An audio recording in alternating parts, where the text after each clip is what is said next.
Igbo nwere nze m ọzọ ekene m unu n'ụbọchị nke taata sị m boy na naanụ na ya adịla onye ọbụla na mma biko na o nwere ozi na-efegharị n'efere mba ụwa na mgbe ọbụla a na-akpụgharị ndị dibịa n'ọnụ na ha eme nke a mee nke ọzọ na ha emekwa nke a mee ọzọ.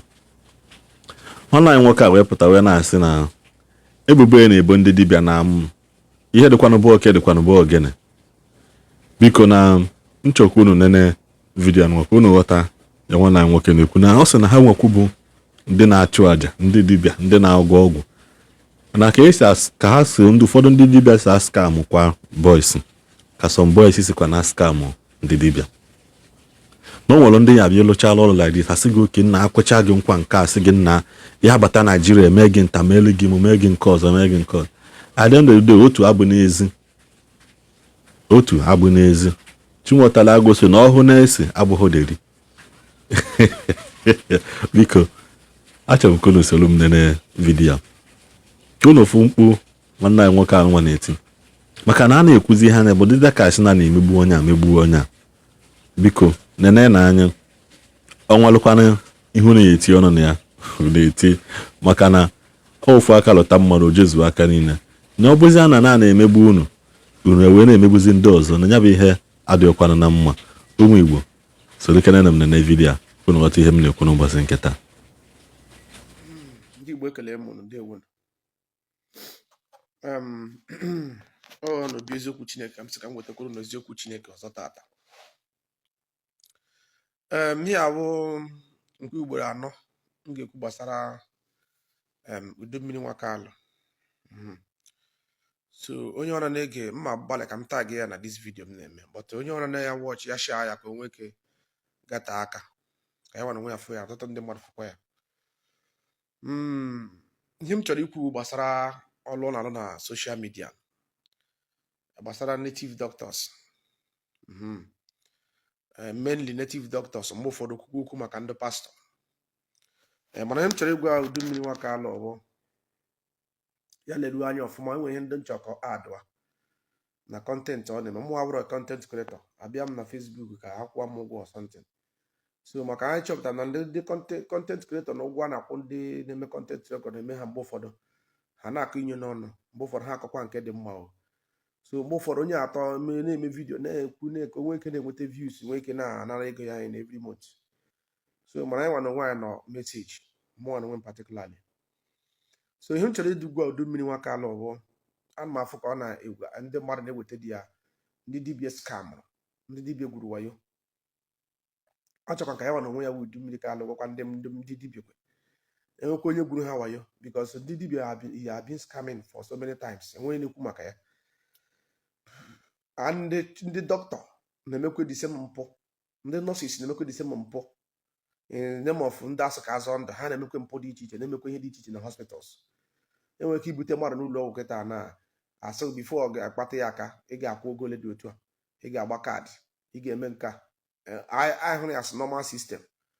But ọ nọ dibịa ka bịara na nke so na a ga-eme ya nka bifo ya mee nka ọ bụrụ na ọ dị after money. Unu enwere ike ibute onye na-anwụ anwụ several times ka na-ebute onye na-anwụ anwụ na hospital agwago na bifo a akpata ya ị ga-eweta ego ole dị otu a na afọ ya. So mgbe ụfọdụ kwasịfụ ha titikịta mmadụ ma onye ha gwọtara ma ọnwụgodu ị ga-akwụ ụgwọ ole ha gwọrọ ma ha gwọtara ma ha gwọta. Onye a na-etiti nwụrụ anwụ n'ụlọ ọgwụ ọrịa ha sọkwa na ha ga-agwọtakwa mgbe e mere onye admit na hospital. Onye ahụ nwụkwa ha n'aka ekwụkwọ ụgwọ jeshọn na tritment ile ha mere na ha wọkụ bifo bụrụ ozi ya ịjụ ha tinye na machụarị na ma gbakọrọ ya. So ihe ndị a niile ewekwa ihe nchọkọ ya nwana onwe na-etinye ọnụkwa ị na-aghọta. Then abịakwa na nke ndị dibịa si ndị na-askam dibịa. Mmụọ na onwe m nọ ihe mgbe anyị bidoro ozi ọma ọdịnala ọha eme ndị ga-edi gị ozi ga-agbara ha afa ispend dia transport ha sịrị na ịgbasị afa ha ji akwụ ụgwọ ha ga-eme ịgbasị afa sendịrị ha afa ya mafụzi from them. Mee ndị ga-abịa mechaa ha ihe niile dị iche iche ha gbafuo mee severally ka m weregoro onye nwe m nye example. Severally ka a na-ebutere m onye ọya, onye mere ma poison, onye mere ma different kind of poisons eji native medicines were agwọ. Onye ahụ bịa ọ na-eti ọ ga-anwụ several times. Mbịa nye m onye a treatment nyecha ya si ya ngwazie gaa ga-ewetara m ogo ole dị otu a. Onye ala ya mafụzikwa ya again, ịfụkwu ya n'ụzọ bupụ ihu mee ka ọ mara onye bụ ihe ọhụụ scamming ka ọhụụ.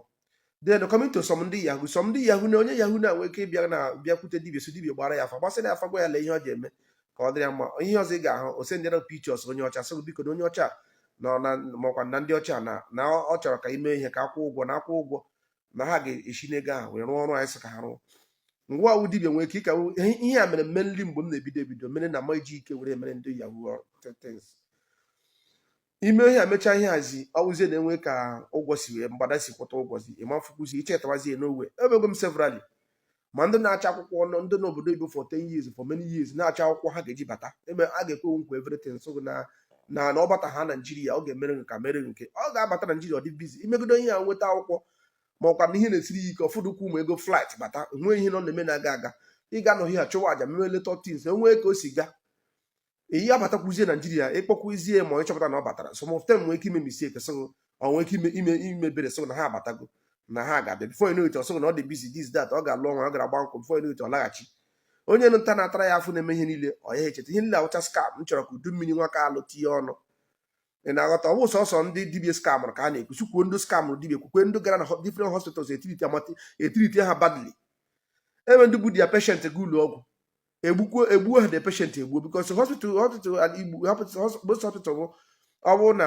agwụ onye a ga-agwọta onye ahụ nọ emekwu ofu ihe ọnwụnwụ ozi etinye na machụarị ụnụ gaga wetezi ego bil mata na-ebutere mmadụ na hospital na-agwọta agwụ onye agwụkọta onye asụ nye onye treatment onye aha nkwuore ị ga-akwụ ụgwọ the whole treatment niile emere n'ebe onye ahụ before bụrụ ozi ya a na-enweghị na-ekwu maka nke ọnwụ na ọ dịrị Igbo mere discounting na-asụ agwa m ndị Igbo ndị mmadụ na dibia Igbo a na-enwe mọchụarị the reason dibia Igbo ji ga na-enwe mọchụarị bụ na o mere respect na onye ọnọbịa na be ọ ga-agwọta ya na ọwụ na onye ahụ ga-abịa na ndụ mụ na nwe mgbe ọfọm ji ọgọfọm na-aga ọbụla na onye ọ na-abịa na be m ka m mete egwu ihe o ji maka wee bịa ọkachasị onye ọya mana dibia oyibo na-enwe mọchụarị ya ọ na-anataghị ego na ndụ anataghị ego n'ọnwụ that is the two ways ha si anata ego ha si eme eke ya na-emekọ ma ndị isi mọchụarị business deal with human past and all that mmiri eji so ozu ndị is that na-edisibute ya ndị ajọ ọgwụ ha na-egoro ndị dara ajọ mbaba na ndị nọ na otu ọjọọ ha na-egoro na-eme ihe dị iche iche na-emekasị so ihe ndị a niile ka m chọrọ ka udu mmiri nwaka alụ tinye ọnụ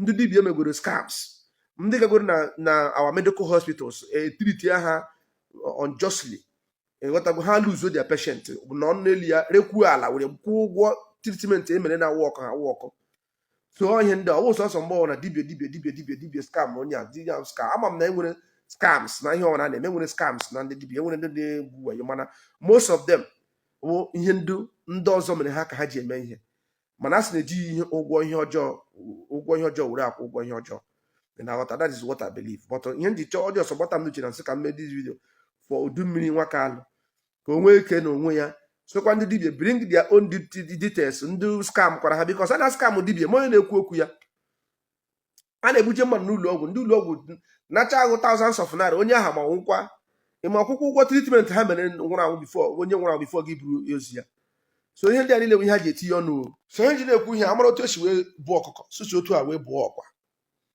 amara otu esi bụọ ọkọ sisi otu a were bụọ ọkwa udu mmiri nwaka alụ ọ bụ sọsọ ịbịa gị eso ndị dibia onye ọna ndị dibia scam ndị fikom ị ga-agwa ndị dibia onye ọna his client scam a na-scam ndị dibia time to time mmadụ nwere ike ejiji ya ụgwọ ọbịa na dibia so ka agbara ya ụgwọ a na mmụọ gbara ya ụgwọ mere ya ntabere no most times ị na-ekwu na most things believe na nke a ma nke ọzọ na-eme sometimes ikwu na believe mana some people na-eme fake agbatachara ya ụgwọ ihe o kwesịrị na nkwa na ọ ga-eme wuche ụgwọ ma mfụkwụsị the person ọ blọk ọhụụ na WhatsApp ọ ga-abịakwa na be ogwu before you know it ma mfụzikwe ọnwụ na most of ndị dibia were iwe otu ha dara otu client si eme ha ozu ga na-aga most maka mana eme ndị na-anaghị alịkwa a ga-abịa gbakọrọ onye awa na otu ifi so udu mmiri nwaka alụ so ozi ya na-agara ndewo onye ozi ọfọm onye je ndụka kuchiri edu ana wetara ana ekwu eziokwu Chineke ka esi ebi eziokwu Chineke ndewo ya gazie Maazị eziokwu Chineke ga-abịa. Thank you very much for this wonderful video email.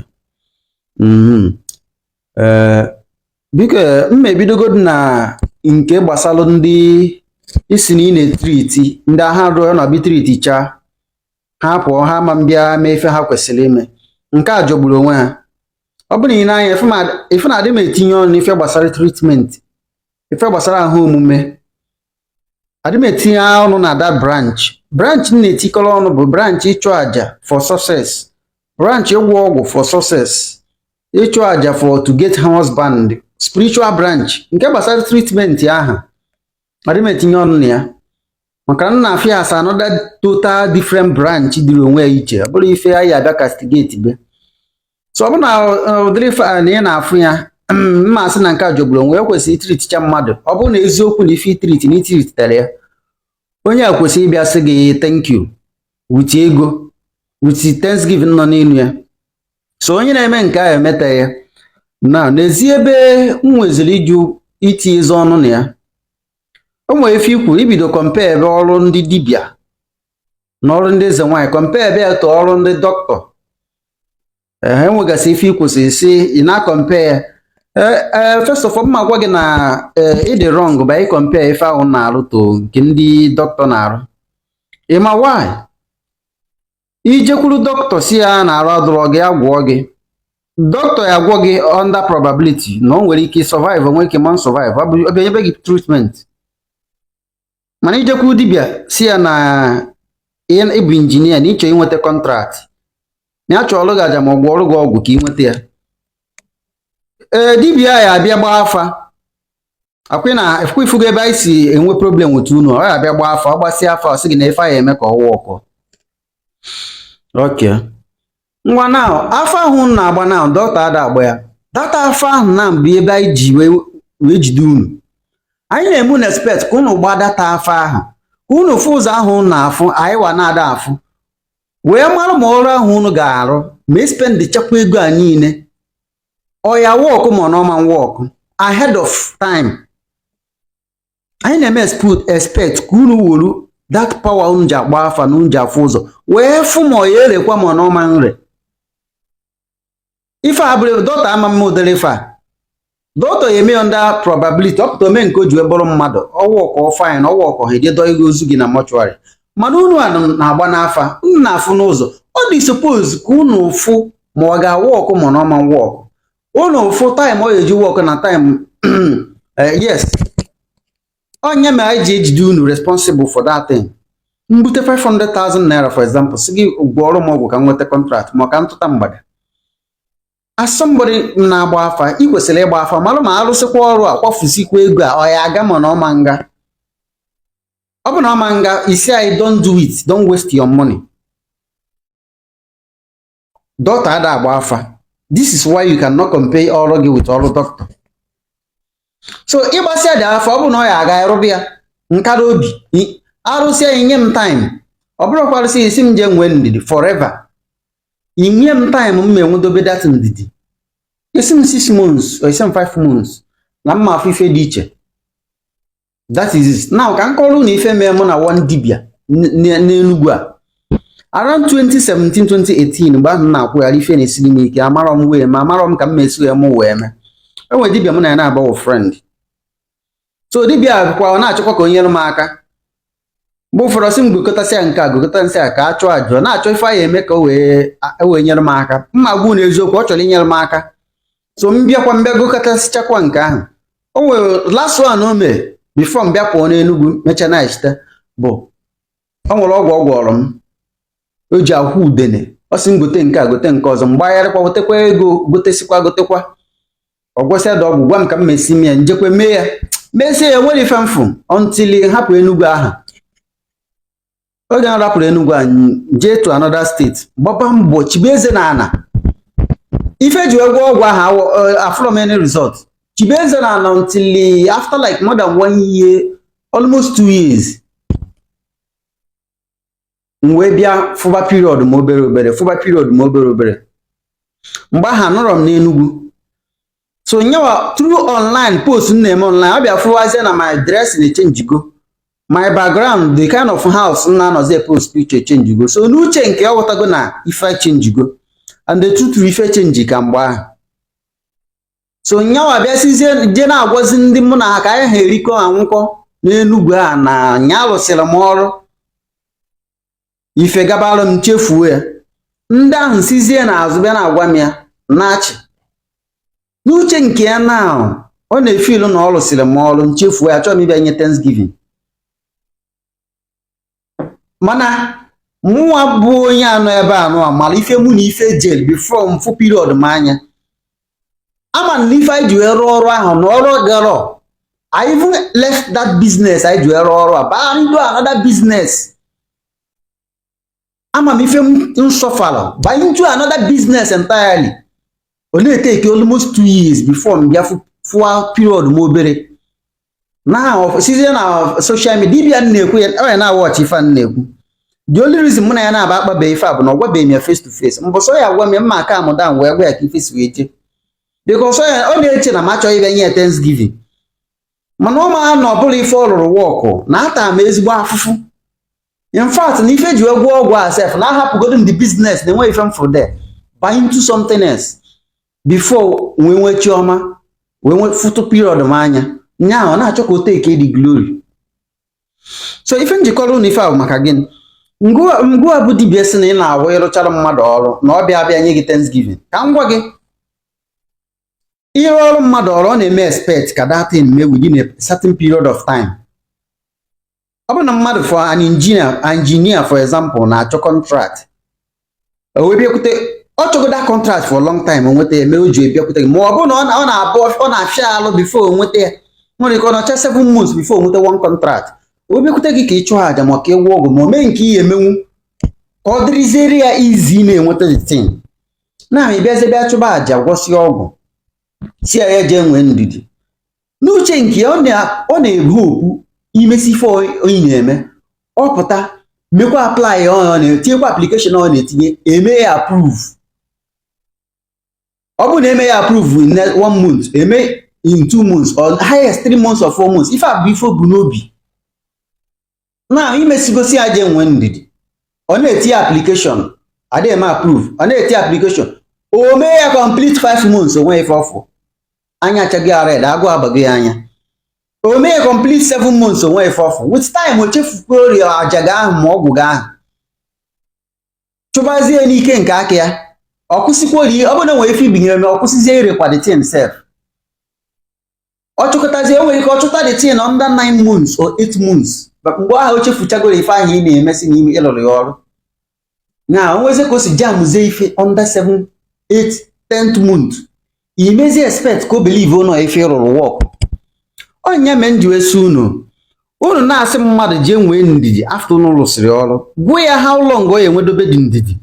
Si ya nọ 4 months, si ya nọ 7 months, si ya nọ 2 months of period ya. Nọtịpụta isi ya nwee ndidi indefinitely onwezi ife ọma mezili ejebezie egonye as nọ ife ịrụrụ wọkụ.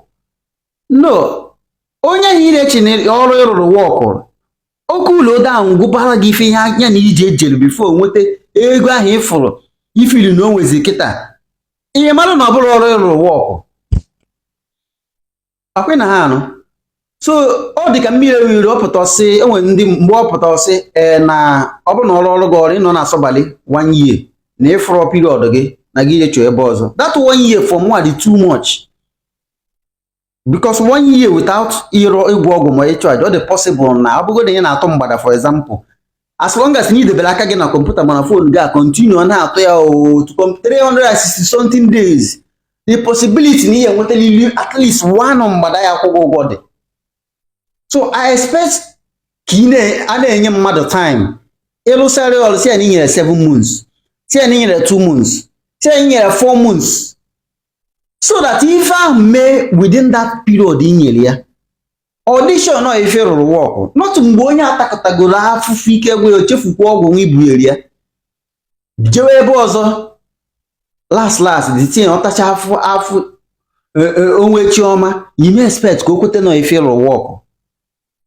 If I had in form of need to use sense ya when did to when on a when did 10 years or 20 years on a week 2 or 2 days or 1 week we are time o me within that time or say yes no if I may work not is here when did gapa mgbe ebi mgbe so bụ na ife ọma bata nya kwete na ife lụrụ work. This is the reason why ọ bụ na ịrụ ọrụ mmadụ ife emesi ọ dị ka onye a nwetara ego ọma mbịa chụrụ ga nye gị Thanksgiving. Ọ bụ ego na ị lara onye ahụ ego wee rụọ datin onye a emechakwa nwetakwa ego last ego ahụ ọ kwụrụ gị ji ego ọrụ ọgwụ ma ọ chọrọ aja ka ya na-ewutekwa ya. So ife me na ha na-abịazi abịa agwa gị okwu bụ na ebe ọ bụ na ha etinye ego ha no problem, mana ọ bụ na ha tinyere ego iwe dị ego ha nyere gị ya na-ewezi ha. So ife a ka m nwere ike ikwu maka ya. Ife a bụ experience m nwe. Amarọ m ife ị na-agabiga, but from my own experience ka m ji na-agwa gị ife a na-agwa gị. Amara m ife ndị gị na ha na-eme na-agabiga, mana enwetago m experience n'aka ndị dibịa. So thank you very much. Ejikwa m n'aka na-enecha anya video, biko ị na-enecha video anụ tila ya aka na share button anyị, tila ya aka na subscription button, subscribe or like kwa na this post biko ka ọ dịkwa na gị mma. Drop your comment na the comment section biko. Unu echefukwana na anyị nwere Facebook page. You can also go and follow us on our Facebook. Link ya nọkwana na the description of this video. Ịchọkwa na ọzọ ịba na the details of this channel being the about of the page. Ya afụkwana link in Facebook page ya, or ịbakwa na the community section of this page. Ya afụkwa link Facebook page ya, or search ya na Facebook. Anyị nọkwa na Igbo Channels TV. Ịnọkwa na dia, ifolokwa na like kwa ihe na-afụ ihe dị gị mma, ị na-eshare kwa ya ka ndị ọzọ sorokwa gị na-afụ. Biko ekenecha m onye ọbụla na-asị na ya dịla Igbo niile mma, dịla nwoke mma, ga ya ekwuchakwa ka ọha n'ọnụ ụbọchị nke taata. Anyị enwere mgbe ọzọ.